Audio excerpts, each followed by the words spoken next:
Buenas tardes. Soy la bruja espinada and I am here with your lesson of the week. This is a very interesting lesson too, so I'm feeling like some of you should spill the tea. So let's get started. The first card that came out from the Divine Feminine is from the Divine Feminine, Amaterasu, who is the goddess of light. From the Oracle deck, we have Magnificence and we have Innocence. Now, for the question, what is needed this week?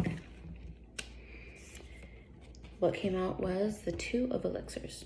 The Two of Elixirs typically has to do with connection, partnership, relationship, and in partnering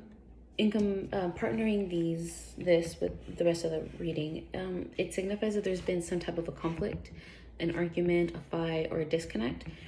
And what this is telling you that you need, or what you need to do, is to approach the situation with kindness and patience. It's not saying necessarily that you have to mend what was broken, but what it's trying to say is if there was a disconnect, or you're having to, or you want to heal the connection, it's saying to be patient and kind, and even if it's a disconnect, to not leave it on a negative note. Make sure that if things have ended, that they've ended in a positive note, so that there's no animosity between you and another person or peoples. So even if the situation was, I understand if it wasn't you, if maybe they started it, I get you.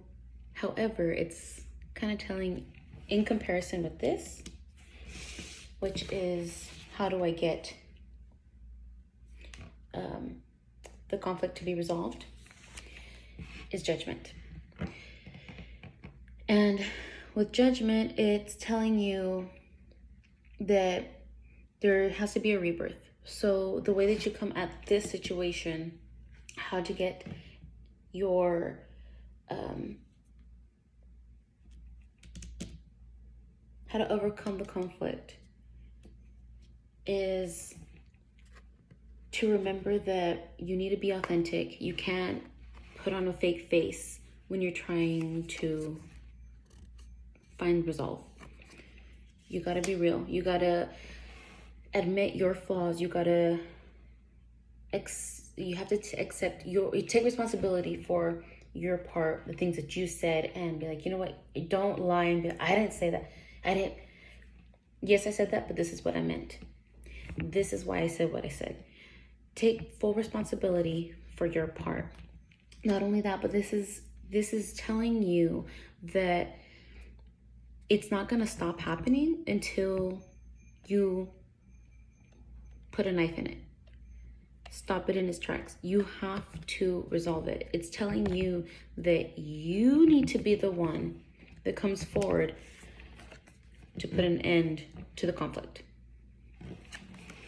So in order to have some sort of resolution, in order to have peace of mind for yourself and for another individual, you need to do this. You need to be the one.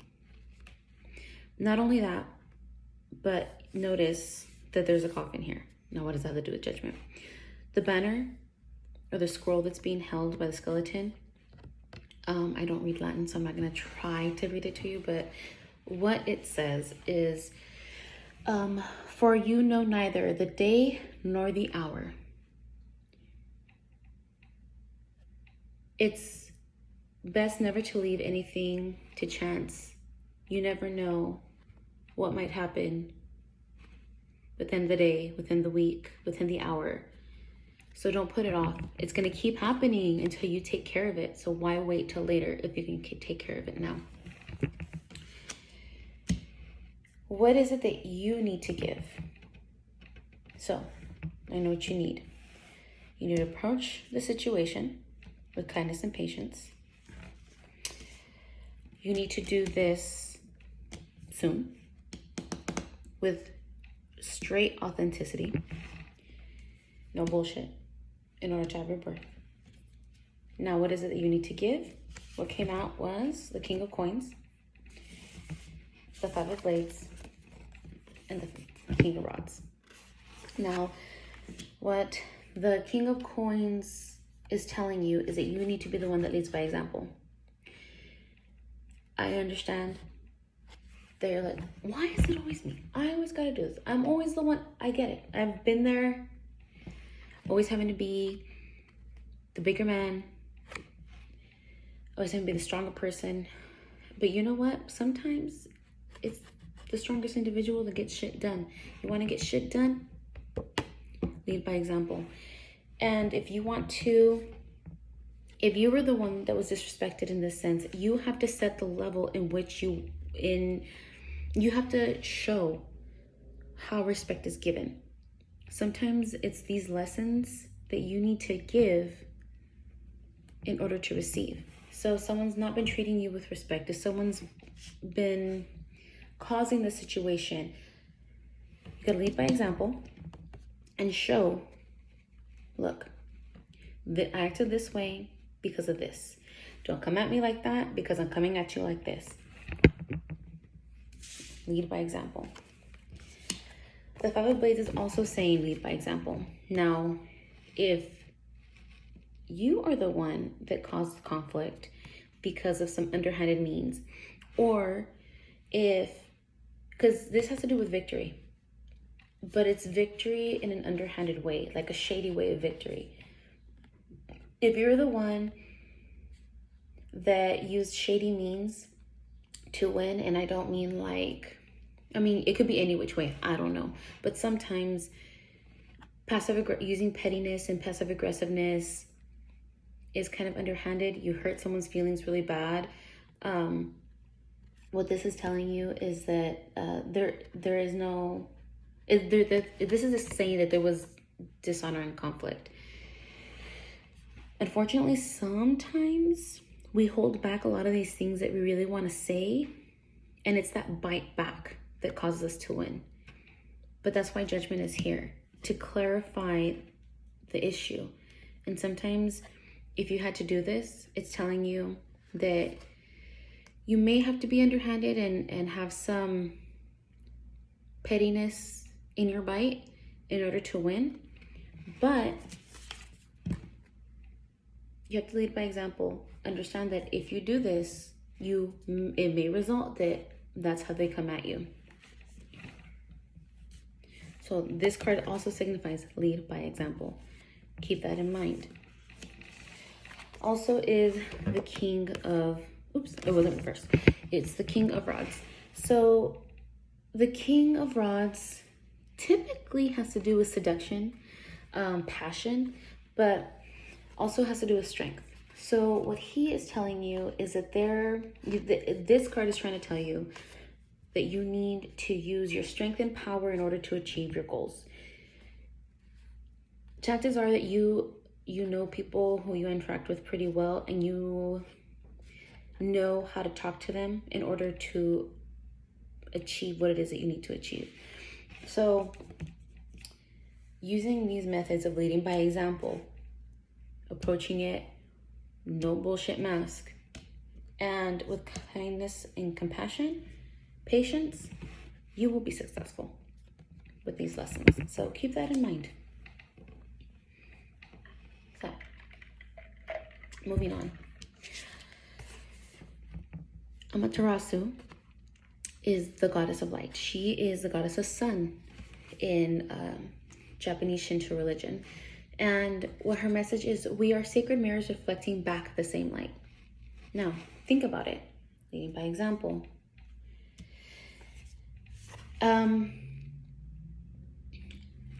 Rebirth. So keep in mind that judgment also has to do with rebirth. Her story is she gets in a fight with a different god. She's hurt and upset, and so she winds up taking off to a cave and sequesters herself in. Well, she's the goddess of sunlight, so everything is dark, things are dying, people are dying, and all the other mini gods come out and they're trying to lure her out. So what they wind up doing is they put a giant mirror in front of the mouth of the cave, and they start laughing and giggling and ha ha ha, making it seem like they're having a party, trying to lure her out. And she becomes curious, and she's like, what the hell's all that racket? And she goes out and she realizes, oh my God, what is that beautiful thing? And they wind up luring her out because she's trying to see, what is that beauty that I see? And what they wind up showing, or what winds up being, is that it's her own reflection. Now you might be thinking, not conceited ass. Let me tell you something. What this is trying to say is that she didn't realize how beautiful she was. She had never seen herself like that before. She just knew that she was who she was. But everyone else knew her importance. Nothing could thrive without her. Think about that. Now, you might be in any which situation and you might have to end some connections, but no matter what this is telling you is you have to understand your importance, that when we hide our light, we aren't the only ones left in the dark. Think about that. Whether it's ending a connection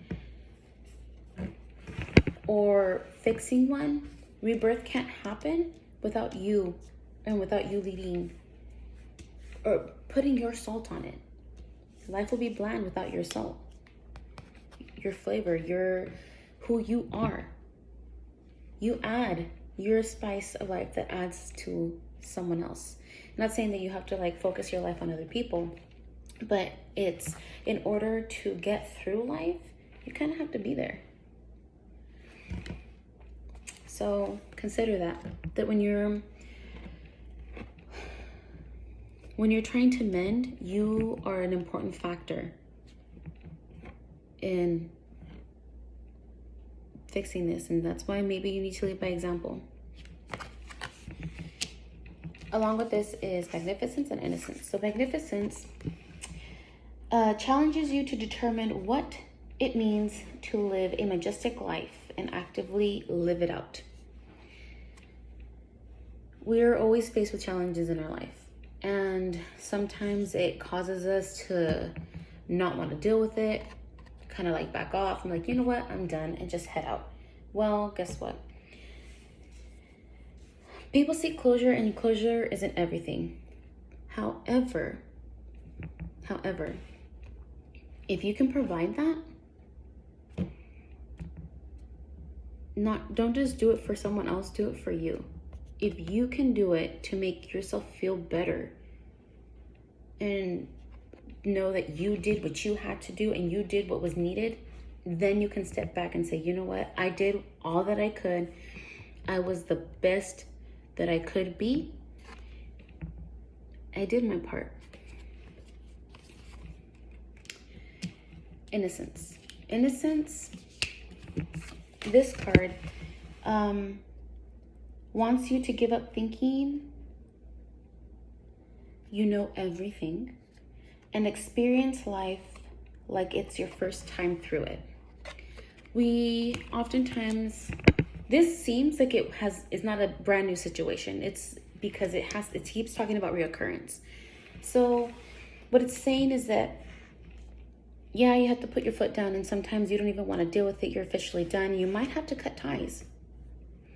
But there has to be a change in the way things go about it and the way you go about things. And that's what it's trying to tell you.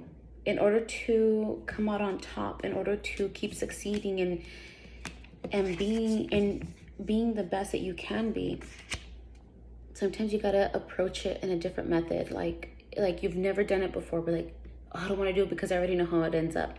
Put a stop to that. Try something new, and don't think you already know the result, because technically you don't. Or maybe you do because it's repeated so often. But if it keeps repeating, maybe you got to take a different step. You got to have a different approach.